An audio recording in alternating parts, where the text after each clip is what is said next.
लोग Mumbai Indians CSK के match के हारने के बाद आउट हो चुकी है आईपीएल से। क्योंकि अगर मान लीजिए अगर पूरे मैच अगर जीत भी जाती है अगर मुंबई इंडियंस, तो भी भाई फाइनल में पहुंच पाने या फिर क्वालिफाई करना भी बहुत मुश्किल है मुंबई इंडियंस के लिए। क्योंकि इस तरीके का उनका पारी खेली है भाई। जितने भी मैच खेले हैं हार्दिक पांड्या की कैप्टेंसी में, सिर्फ एक ही मैच जीता है जब से, और कोई भी मैच नहीं जीत पाया, जिसकी वजह से ये कल का मैच भी सीएसके के खिलाफ जो हुआ था वो हार चुकी है। और हार्दिक पांड्या के लिए अलग अलग लोगों के विचार है जो हम इस वीडियो में डिस्कस करने वाले हैं। तो ये पहला तो ये है कि लोग बोल रहे हैं कि भाई हार्दिक पांड्या अकेला थोड़ी ना था यार टीम में, बाकी मेंबर्स भी तो थे, 10 और सांप थे उसमें।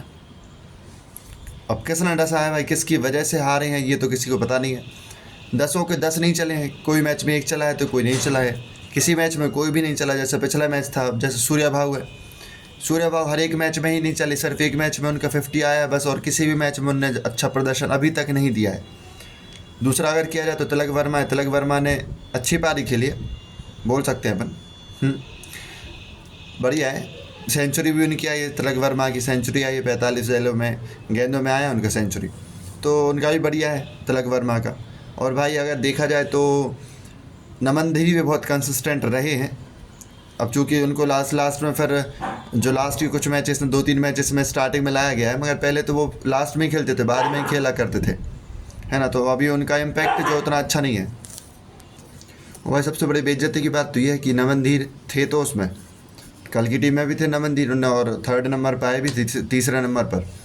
और भाई सबसे बड़ा अगर आप भाई कमेंट करके जरूर बताना इस बात पे कि अगर आपका सही रहा है कि रोहित शर्मा जो आउट बैठे हैं, रोहित शर्मा से कैप्टेंसी ली है, ये बहुत बड़ा फैक्टर है। क्योंकि जब से रोहित शर्मा से कैप्टेंसी ली पिछले साल, तो 2025 से, तब से ही एमआई का जो रिजल्ट है, एमआई का जो प्रदर्शन है बहुत ही वाहियात हो गया, घटिया हो चुका।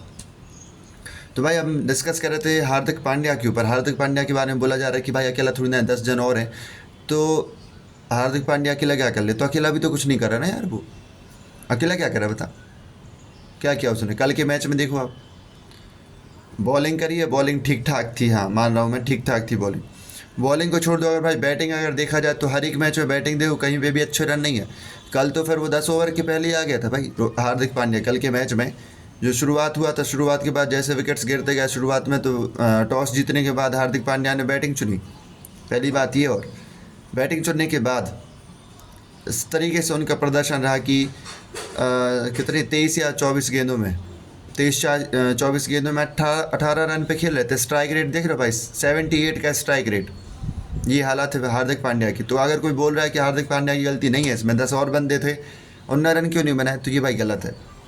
कैप्टन है, कैप्टन को भाई जिम्मेदारी ज़्यादा लेनी पड़ती है। अगर कैप्टेंसी आप कर रहे हो तो आपको ज़्यादा जिम्मेदारी लेनी पड़ेगी। मैं ये नहीं बोल रहा हूँ कि हार्दिक पांड्या की गलती है इसमें, पूरी गलती हार्दिक पांड्या की है, मगर मैक्सिमम अगर कोई अगर ये बोल रहा है, हार्दिक पांड्या फ़ैन है जो, कि हार्दिक पांड्या की गलती नहीं है, तो मैं ये इस बात से भाई नकार रहा हूँ मैं कि हार्दिक पांड्या की पूरी गलती है। तो भाई कल का मैच जो हुआ था उसमें स्कोर्स हम डिस्कस कर लेते हैं। शुरुआत में जो टारगेट था वो दिया था 159 रन्स का, 7 विकेट के गिरने पर 20 ओवर में पूरा खेल लिया था, मतलब ऑल आउट हो गई थी टीम मतलब 20 ओवर तक खेला था। 159 मतलब 159 रन टारगेट दिया था मुंबई इंडियंस ने चेन्नई सुपर किंग्स को, जिसमें नमनदीप ने सबसे ज़्यादा रन बनाए थे, 57 रन 37 बॉल्स में। फिर उसके बाद देखा जाए तो रायन रिकल्टन ने बनाए थे 37 रन 24 बॉल्स में। सूर्य कुमार यादव जिनका वाहियात फॉर्म चल रहा है, रायन रिकल्टन की तो फिर भी पिछली बार सेंचुरी आई थी, इस बार वो 37 रन बना पाए, तो उससे ज़्यादा नहीं बना पाए। क्योंकि पिच जो थी वो बहुत ज़्यादा, अगर आप देखोगे उसको, अगर मैच देखा होगा आपने, तो पिच की कंडीशन इस तरीके से थी कि पेसर्स के लिए बहुत मदद मिल रही थी, स्विंग जो था वो बहुत ज़्यादा मिल रहा था। इसकी वजह से शायद हो सकता है, जिसकी वजह से क्या हुआ कि बॉलिंग डालने वालों को फ़ायदा मिला है, बैट्समैन को उतना फ़ायदा नहीं मिला। तो सूर्य भाव की बात करें भाई, तो सूर्य भाव का फॉर्म बहुत ही गंदा है अभी चल रहा है जो उनका, तो और वर्ल्ड कप से ही चल रहा है। अगर आप देखोगे उनका फॉर्म पिछले 23 मैचों में अगर आप देखते हो, अगर तो पिछले 23 मैचों में ही उनका जो फॉर्म है वही बहुत ही गंदा चल रहा है उनका फॉर्म।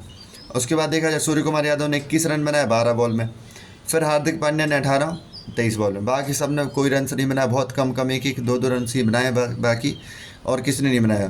तो यहाँ पे मगर अगर देखा जाए भाई, तो अंशुल कंपोज ने जो कि पर्पल कैप लीडर बोर्ड में भुवनेश्वर कुमार के साथ में आ चुके हैं, क्योंकि इनने विकेट्स इतने ले लिए हैं, 17 विकेट ले चुके हैं। कल का जो मैच हुआ था उसमें 32 रन दिए थे, सिर्फ 32 रन दिए थे 4 ओवर में, और 3 विकेट भी लिए थे। फिर उसके बाद है नूर अहमद जिन्होंने 26 रन दिए, 2 विकेट्स भी लिए थे। और फिर थर्ड है जेमी ओवरटन जिन्होंने 1 विकेट लिया मगर 23 रन दिए थे उन्होंने।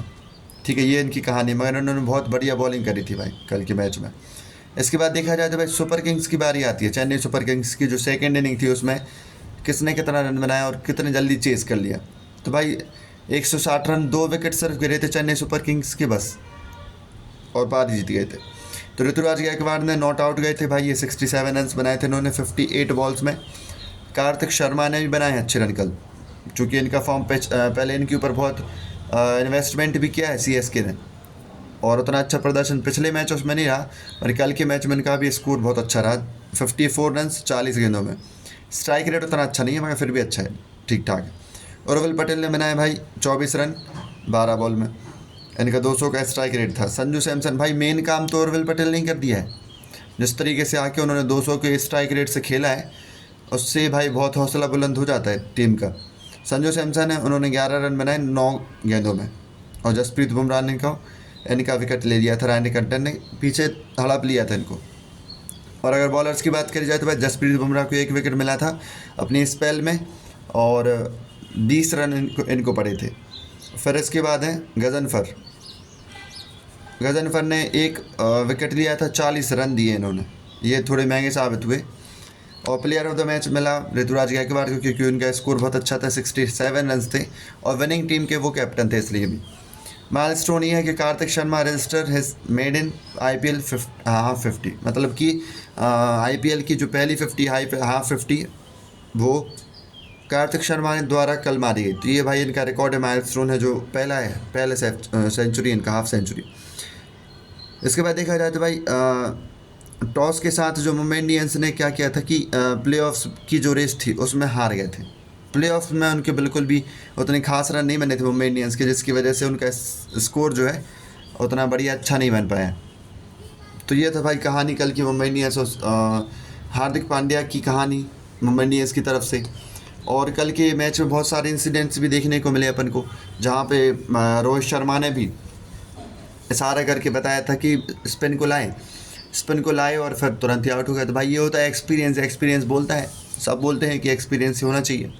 जॉब हो, क्रिकेट हो, बिजनेस हो, सब में एक्सपीरियंस की ज़रूरत होती है भाई। एक्सपीरियंस के बिना कोई भी काम आप नहीं कर सकते हो। उसी तरीके से यहाँ पे क्रिकेट का मैच हुआ था कल, जहाँ पे रोहित शर्मा ने बाहर डगआउट में बैठे ही बता दिया था कि कौन को लाएं, किसको लाएं, जिसकी वजह से आउट कर सकते हो। तो किस किस को लगता है भाई कि रोहित शर्मा के ना होने की वजह से मुंबई इंडियंस की ये दुर्गति हो रही है? कमेंट करके ज़रूर बताएं।